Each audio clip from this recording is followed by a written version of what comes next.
everybody. Today I'm going to talk to you about who is the self-care or humanistic self-care approach to health for. Uh, Always in these matters, I like to give you the information and you can make that decision yourself. And if you feel that it fits you, your position, or how you're feeling, then I'd say it's for you. Um, First way to look at this, I think, is if we go over why do people generally go to fitness and health style things, and this will give us an indicator from a self-care perspective of, does this thing apply to you? One, generally people come to fitness and health related things because they feel like they've gained too much weight. They feel that they're injured. They might feel stressed out. They might feel stuck, like um, they haven't been able to do better than they think they should have, and therefore they're feeling stuck. People may feel lack of direction. I don't know what I'm supposed to do with my life, so I'm going to go seek some kind of health related practice. Now, we would often say that in these situations, we view ourselves as the problem. I'm stressed out and because I'm not doing this, or I've gained so much weight over the last few years, or, you know, I got myself injured and now I can't do the thing I want to do. Um, and there's one more actually that I forgot to mention, and this would be a loss of balance. For some reason I'm losing my balance. I don't know why. I need to get better at it. And often our conclusion to these things are that we are the problem. And therefore, we take it very much that way. However, the truth of the matter is a little bit more complex than that. The idea is that we are the solution. Yes, this is true. Are we the problem, though? Not 100% clear on that one. So let's look at our younger years. Generally, we refer to our younger years as being our best years. We're most healthy, we're most in shape, we felt the best about ourselves. This, again, is probably us romanticizing our history, but there's some truth to that. But why? Why is it that we always say, when I was younger, this, that, and the other thing? I think the biggest change throughout life, right? And the reason why we associate uh, age with like the lack of doing things, with the lack of ability to be in shape and be healthy and function properly. And we will say, well, I'm just getting older as an excuse, which I hate. Actually, I fairly dislike that statement. But the reason why we think so is because our environment has changed. When we are children, essentially the solutions to our problems are quite simple. They're more what I'd call physical problems, body problems. So we'd say something like, you know, I want to go to this university. I'd feel I want to, leave my parents' house and have my own place. I want to get my first car. I want this kind of job. I want to live in this location. These things, again, are all things where the person is seeking a new environment. Let's put it that way, right? As we get older, though, uh, not just the age thing changes, the environment changes rapidly. Responsibilities change, accountability change, life has a different outlook. Because this environment is generally going to move to a more, um, let's say, less interactive way of life, where we have our 9 to 5, we have our house responsibilities, we have our friend group already, we have all these things that are very stable. Um, and stable seems pretty good because that's what we're always looking for, stability in our life, and that uh, kind of equals safety, and we become super safe. So safe that we take the fun out of life, more or less, and we start living more of, let's call it, in a mental realm, right? So thinking that we already know the things that we know to survive and get things done, and we'll stay there and we'll do our same thing. This is always going to lead to a form of uh, boredom, right? This is kind of a mental realm thing. Before it was more of a physical, going out there and finding it. Now we found it. Now we're settling into a stable mental realm of things. Um, And in this case, we start to see the problems that come along with that. We start to be less engaging with new activities for the most part, and we start to become more stressed, more overworked, more needing a break from life's challenges. Uh, and we think that the only way to do better with this is essentially to gain more pleasures, essentially. And in gaining these more pleasures, it makes it more worthwhile. But this is solving the problem at the level of the problem. So it's always going to be a part-time solution.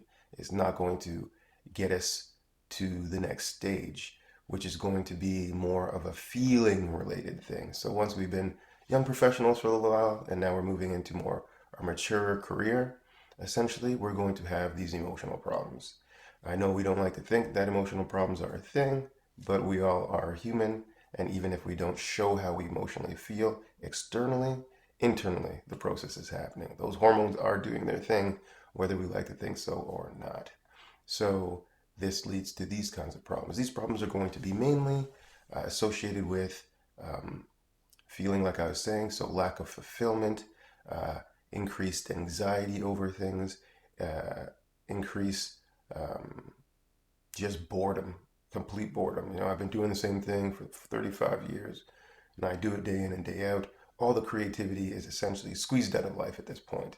Therefore, we don't have the uh, seeking of new things. We don't have new skills. We don't have new intakes of knowledge and experience and of creativity. This is extremely, extremely challenging for a human being to maintain. These environments, like I was talking about, the physical one at the very beginning, teenagehood, and then the mental realm, which is going to be a little bit more young professional, and then now the emotional realm is going to be a little bit older in life. All these things are slowly taking away from the actual environment that supports a healthy human being, that supports growth, that supports the lack of stress, that supports the lack of becoming more of who we are, right? So in each stage is taking away. And this essentially in this older age, we start to lack the engagement of being attuned to our environment to a point that is now visible. So the whole process before, we were slowly disengaging from our environment. Therefore, we weren't as active. We like to say we gain weight because we haven't been focusing on being fit.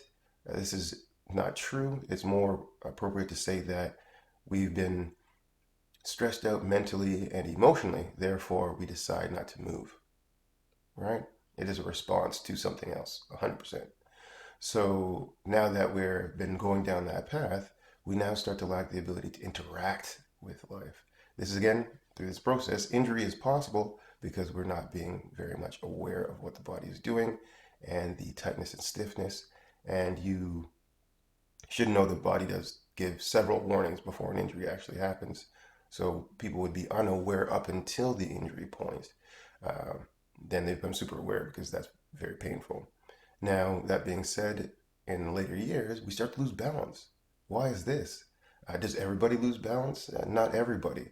And in all these stages, we can't say everybody is that way. Therefore, there can be ways to solve this problem, right? Um, so back to the balancing thing. So now that we're looking at the balance, we start losing balance older age. Why? Because we've lacked actually a physical culture for many years. It's not that our body can't be gain balance, because if you did very specific training or exercise things, you can gain it back. So it's not the inability, but what we have is a lifestyle not connected to movements. So the way that your brain is going to process um, let's say, a physical solution to a challenging situation, like, or complex, like standing up and getting out of the chair without falling over, there's a lot of small little indications of information that need to happen at a very sensory level. And when we miss a few of those steps, then we start losing our balance. Um, I've worked with clients where we gained back the balance quite easy. 86, 87 years old, saved himself from falling down a flight of escalator steps. Very important. Stopped himself from falling out of a cab when it took off before he could fully get out of the car. So these things are essential for maintaining a proper environment of health around somebody. And we want to do more to understand that the challenges that we're facing in life when we become uh, overweight or gain more weight than we thought, when we become frustrated and stressed and anxious, when we become injured or lack the ability to move as fast as we'd like. These are all indicators not of the fact that you are, not particularly taking good care of yourself, but to the fact that we have not been in an environment that supports health for a while. And we generally, when faced with these problems, want to hit it head on, go straight forward, and do the quickest, most immediate thing. But this was not a quick and immediate process to begin with. And if we do just move quickly, we will miss the overall solution to the problem, which is recreating this environment of health around an individual. This way, we will stay engaged with life mentally, physically, and emotionally uh, throughout life.